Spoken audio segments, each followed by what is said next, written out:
now. Thank you, Master Richard. So tonight we're going to talk about painting screaming snails. So here are a few examples of the screaming snails. This was a scheme devised by Mistress Hilary, the puppeteer of the Kingdom of the West, as a way to alleviate stress during the pandemic. Because let's face it, we've all had those days where you just want to scream, right? So she instead would paint these screaming snails, and it would make her feel better and even make her laugh because they're cute and they're funny. And then when she would give them away, they would bring even more joy.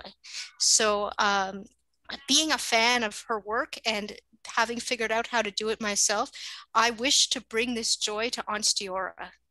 My plan is that everyone who's interested paint some screaming squirrels on some nice card papers, and then we'll at some point send them to their majesties to use as largesse. So that will be Bonwick's tax. And here are some that I've made so far using various techniques on various papers. Any heavy paper will work. Bristol Velo Multimedia. This is even, in fact, not a heavy paper. This is a silk paper. It's rather lightweight, but it has a cool organic screen printed design, which is why I picked it out. So I'm going to have to probably put a heavier paper insert so that it can be used as a card. And you can also put them on scrolls, even though these screaming snails are not exactly historically accurate.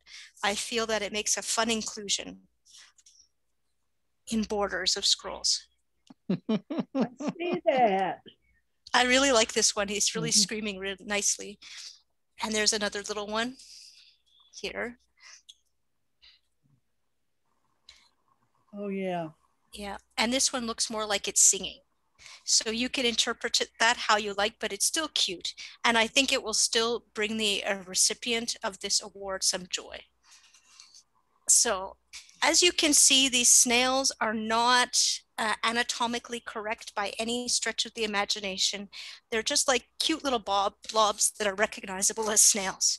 So the scheme I devised to draw snails is I always start with the head part, because that's an easy blob to draw. Can you all see that? It's kind of faint. That's better. Yeah, there we go. Okay. Or maybe I'll find a way to bring this lower. There we go.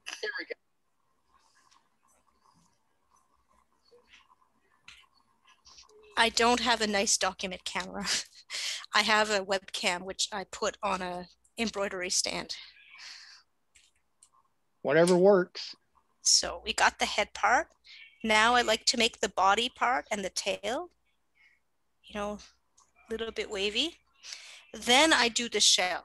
So there's two ways to do a shell. You can do it as a perfect spiral, as if you were seeing it right on the side, or as little connected lobes, because little connected lobes make up the spiral shape when you look at it in the right angle. So I'm just going to start with the first lobe, which is how I prefer to do it. Although I do spirals too, just to keep it interesting. Second lobe. I usually do 4 lobes. 3 lobes is also a legitimate choice, but I make them kind of long. So 4 is, in my opinion, better. Look, it's a 4-tier layer cake. Yes, exactly. But like I said, they're not anatomically correct. So I include this part as the body. So then I find piece to pinch off to the tail. Okay. Now for the fun part, the eyeballs. I like to do them kind of big because if they're too small, they're difficult to paint. Try to get them the same size. I know mine is not quite so perfect.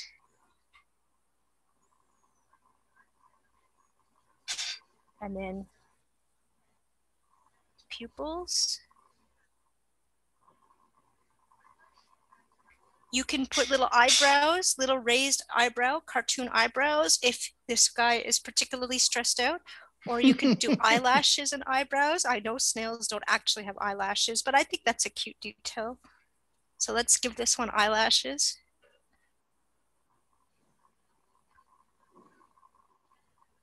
And the mouth, I do, finally. So I find that if it's tapered in the center, it makes it look like it's screaming more loudly.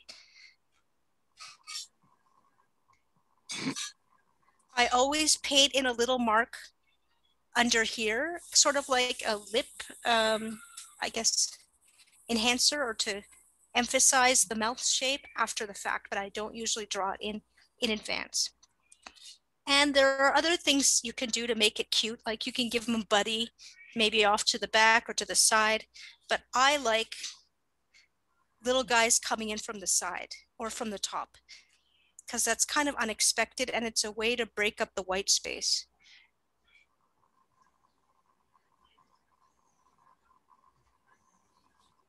Turn it.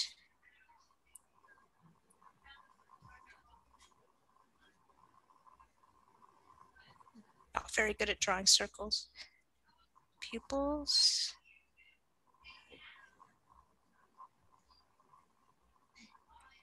Stalks.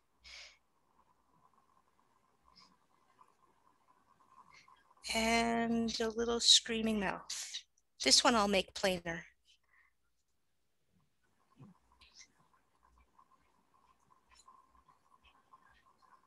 So that's pretty cute, isn't it? Yes. And it's so easy to do. You do not need to be able to draw to do this. So now let's talk about painting the snail. I use gouache because it's what I've got. Watercolor and using wet blending techniques, I think, could also work well on these snails. I have some gouaches that are a little transparent, so I'm going to focus on those so I can practice my wet blending technique, but you can absolutely make them opaque if you like. So I've chosen to use for the shell, no, this is the wrong one. This one is artificial vermilion paint. It's kind of transparent because it's an organic. Organics I find don't go on as darkly. And I'm digging because I have too much paint. Oh, there it is. Medium yellow sun is an organic pigment as well, made from the same chemical compound as the vermilion or cinnabar. So it's just as transparent. And I like to use yellow ochre for the body. It makes a nice solid body. If you don't have that, brownie colors will work. This is goethite, which is the key component of yellow ochre. It's the purified form. Light browns will work, or reddish browns like a sienna. Heck, you could probably even use a red earth if that's what you have. Like I said, these are not anatomically correct. So I usually start with the body.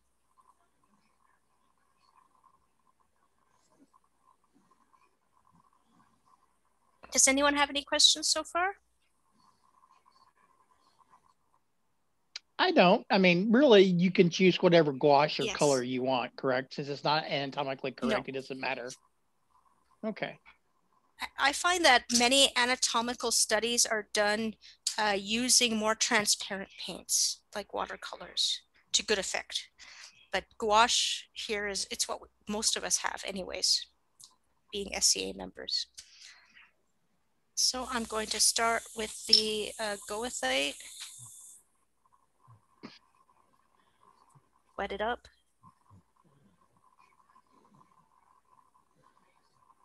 I also really like goethite and yellow ochre because it gives very good quality coverage. So it means you don't need to touch it up a second time. So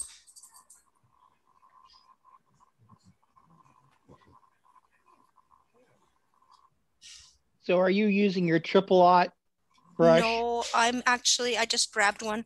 I'm using my Winsor & Newton 2, which has a lot of similar properties to the Kalish 0 and 1, in that it's a sable brush and it has a pretty good tip, but the Kalish brushes have a better tip.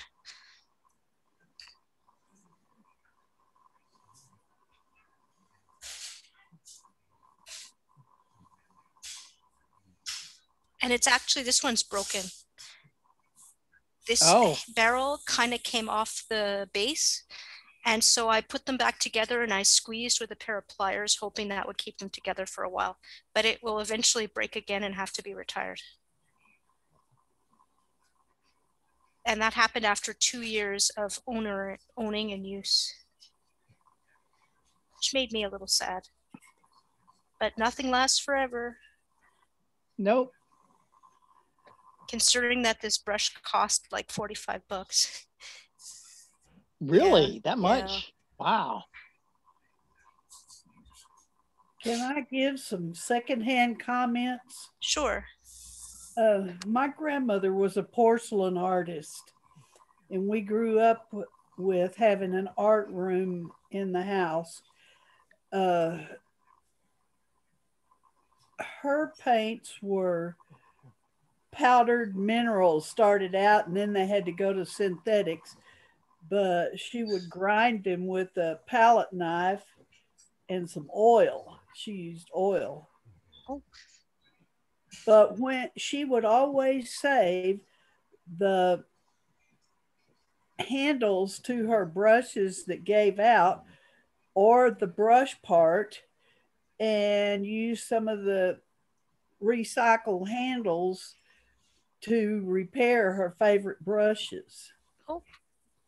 So she Cool. Thank you for sharing. Yeah. So when this one gives up the ghost, I'll keep the bits. Yes. Oh, I also wanted to share some news I found. I don't know if I already shared it or not, but so you're also talking to the next Central Regional Scribe I found out this week. Hooray! So stay tuned. We will be having a monthly Scribal night for the Central Region. I guess on Zoom? On Zoom, you got it. Yay! Once I get all the contact information from everybody and she turns over the email to me. Consider Friday night, please. Okay.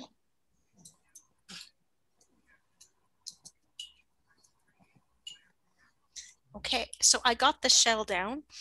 Now, the way I do these snails is I like the body's down. Oh, and I forgot this little guy off to the side. Maybe I should do him before we get to the shell. My bad. Not an issue. Congratulations on your new job you got. Well, thank you. So my goal is, I'm not the best artist in the world, but that's okay. My goal is to really promote Scribal and to encourage people and help them to become better illuminators and do calligraphy and things like that. So, you know, Master Richard, there's something to be said for practice. That's true. Quite a lot, actually.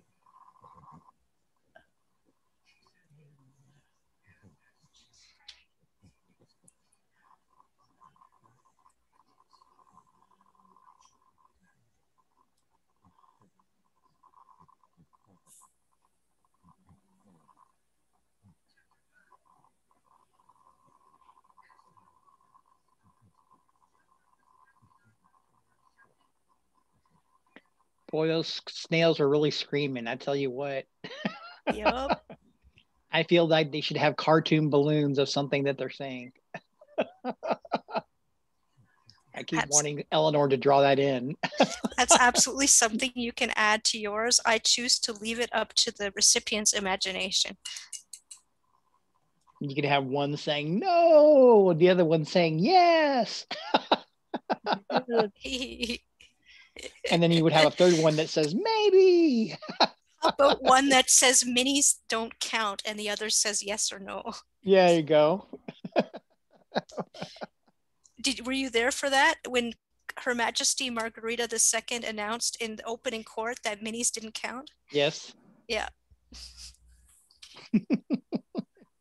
So I'm just going to lay down little bits of red that I intend to blend with yellow once I get the yellow down.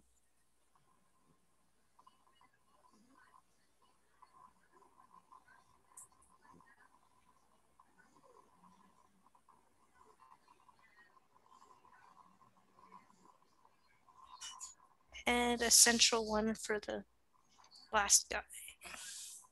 It looks nice if you stagger them, so they're not all lined up with each other. At least in my opinion, but y'all can make up your own minds. I'm just going to give that a few minutes to dry before I apply the yellow. And the last color I'll need to finish these guys off is black for the eyes. I don't usually outline them. There's the black. It's not black. There it is. Black.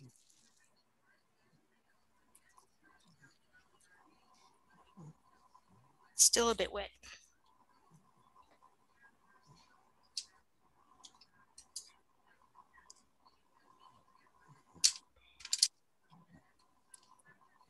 I'll just start working on the eyes while waiting for that to dry. Okie Now, dokie. I'll be using my 000 Kalish brush, which Woohoo. unfortunately has some of the lacquer coming off, but so far it doesn't seem to be affecting its structural integrity.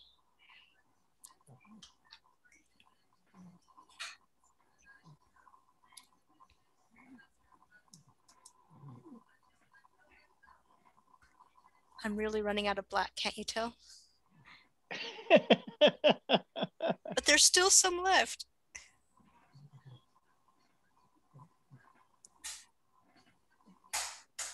I'm using black iron oxide. It's an excellent black. It's a fantastic black.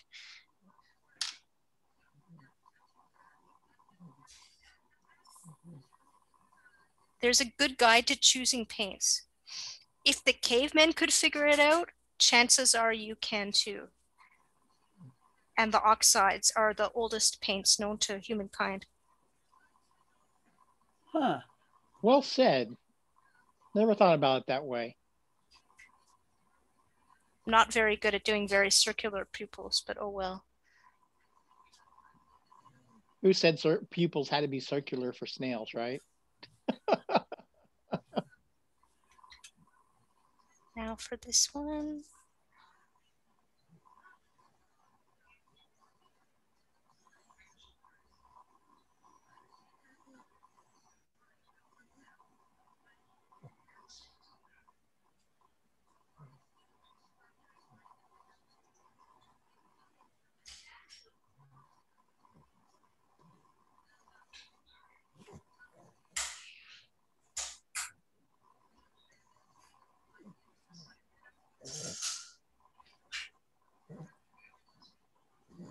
I don't usually give them tongues. So maybe one way to differentiate or work from mine is to make tongues. I don't know, dude. Snails really have I'm tongues? outlining the mouth on this one for emphasis. Okay.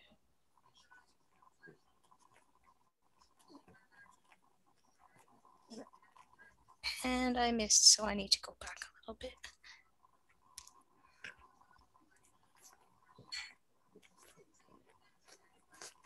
And of course, that little divot under the mouth. Yeah, that's the chin. That really brings out the mouth, I find. It does.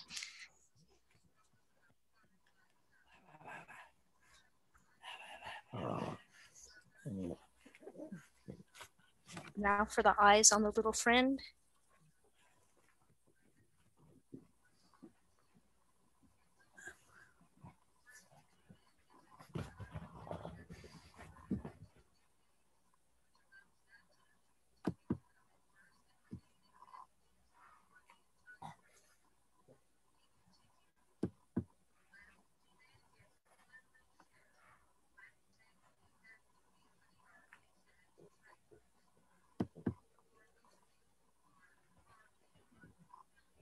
I didn't include eyelashes on this one, so I think I'm going to give it eyebrows.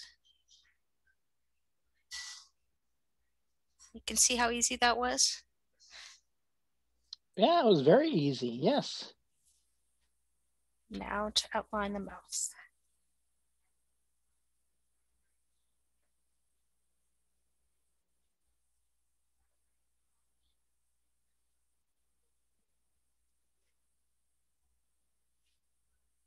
There. And now we can go back and work on the shell, because I think it's, well, it's still a little damp, but we'll just forge ahead anyways. Woohoo! Throw caution to the wind.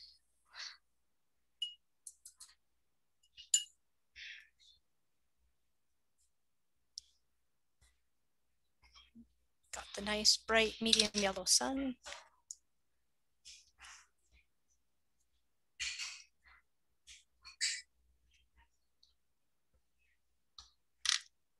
So I'm just going to smoosh it around. I'm going to get a little closer. Smoosh it around. And try to pick up some of the red for a more organic look. Clean the brush. Get a little more yellow.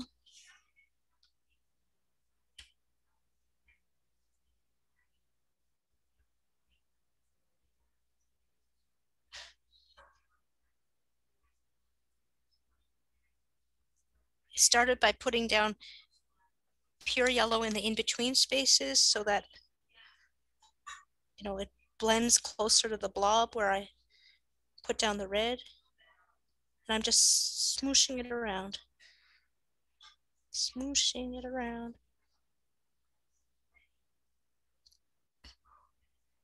And you can see how that gives it a more soft, organic feel. Yep. A gentler rather than a streaming rigid, snail. crisp Yes. feel. Of course, how you paint these is entirely up to you. Do whatever brings you joy.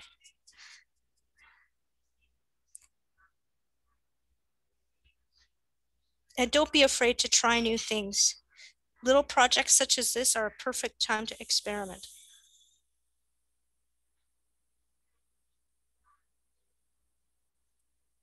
Just trying to pick up the red with the yellow on my brush. And smudge out the lines. So what would you think, since this is totally for fun, about putting designs on the actual snail shell? Like stars or, I don't know, paisleys or, doing something in plaid. I missed a couple spots near the edge, so I'm just going to fill those in.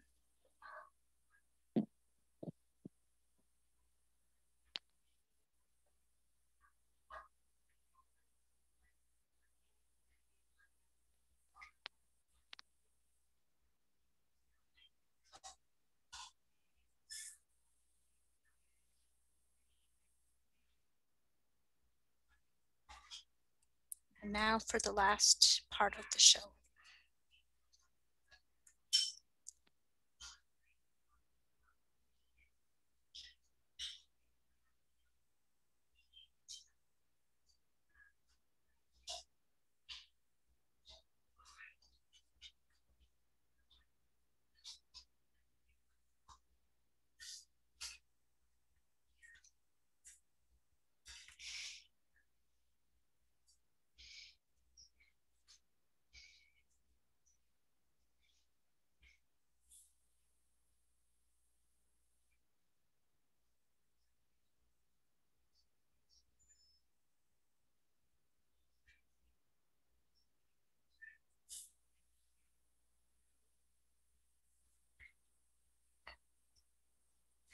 So I hope you were all able to see that.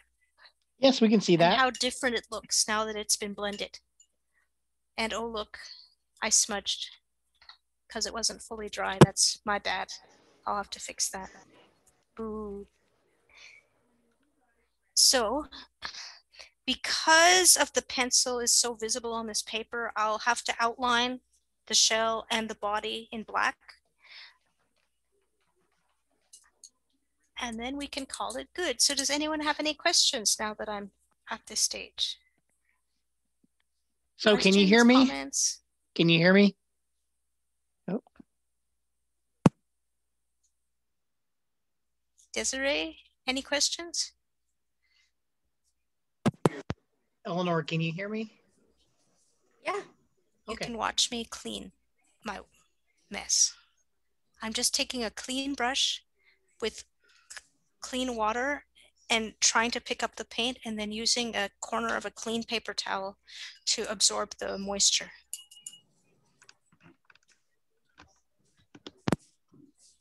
So I painted along with you, but my snail looks fat. And that's one of the pleasures of using heavier paper. You can do tricks like this with the water. On shorter paper, it's a lot more difficult because the paper will tend to warp.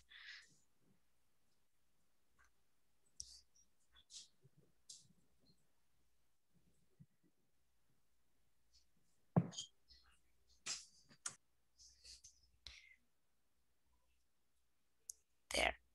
See, it's almost like it didn't happen at all. There you go. Now there's a little bit of black smudge around the corner of his mouth, so I'm going to have to go over that. And while I say his, know that this method of painting snails does not give them an explicit gender.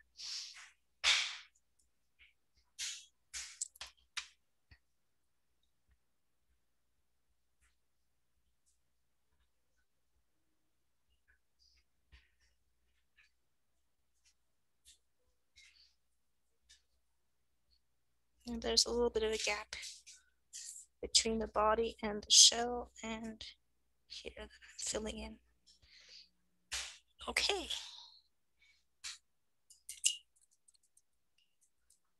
Cool.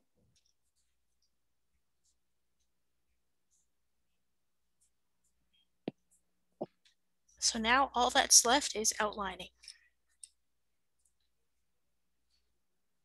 And I think I'll start with this guy.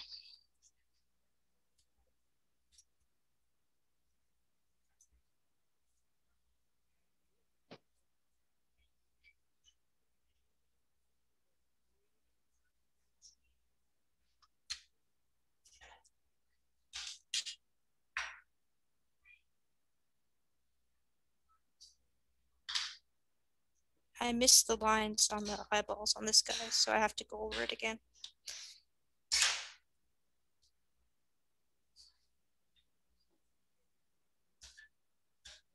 Now, if you prefer to use a micron pen for this step, you can go ahead and use that instead of a brush and a paint.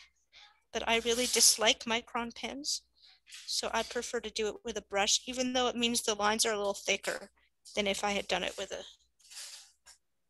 micron. Just touching up the eyes.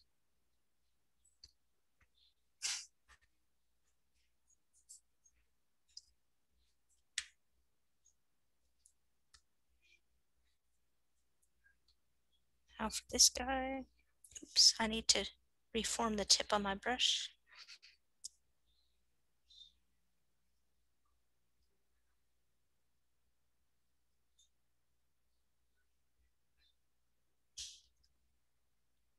So Eleanor, what do you want me to title the class for Bonwick University?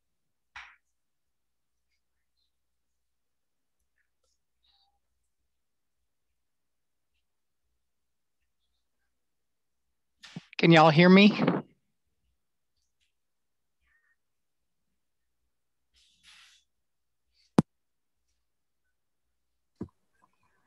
Yes.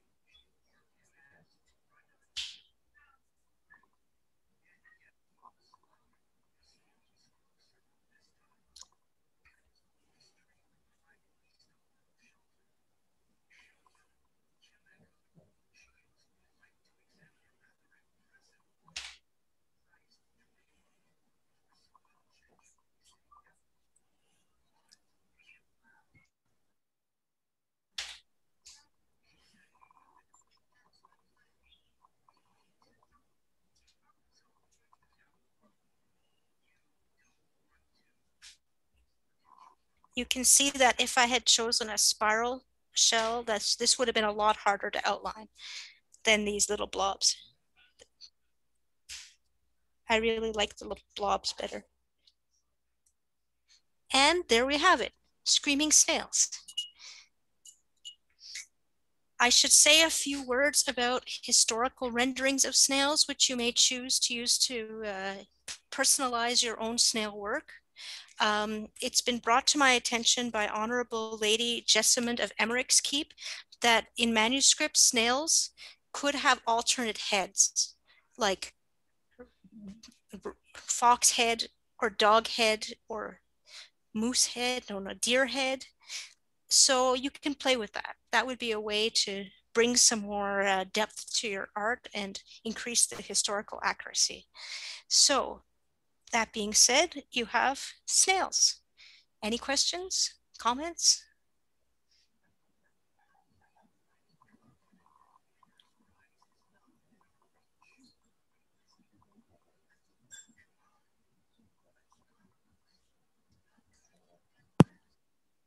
Anybody else have any questions? I have comments. Why don't we turn off the recording unless you think the comments will be helpful to viewers who aren't here? Well, why don't we hear the comments? We'll go ahead and hear the comments. Go ahead, Desiree. Mine is fat. What? My snail is fat. Well, it's a practice snail. Next time, compress him a little bit. Let's see. But it's cute. Oh, I love it. I love it. Okay. I think I can do it. Can you show us again, please, now that you're pinned? Oh, I am. I love it, love it. That's great. I love your use of colors. There you go. I don't think your snail fat. I think your snail's long. That snail looked like a snail I found on my tomatoes last year, which made me very sad. Maybe I just had too much white space because I mean, it's in my whole book. So maybe. Yeah, if you had a smaller card, that would make a big difference. It would limit your size. Limit my space. Mm-hmm. I should maybe say a few words. I used Bristol vellum and I cut it into 3 sections along the long edge. So one piece of Bristol vellum can make 3 cards. Okay. Will you help on the Bonwick tax? Yes, I'll help pay tax. Awesome. I also have to make my scroll for art. Yeah. Do you know the language? Yeah, I'm gonna use the same language as last year for the bardic. Okay. I mean, that's the one I committed to, so I hope that's the one that's down for me. Maybe. Yes, that's what we've got you down for. Okay. Thank you. Okay, I'm going to stop the recording.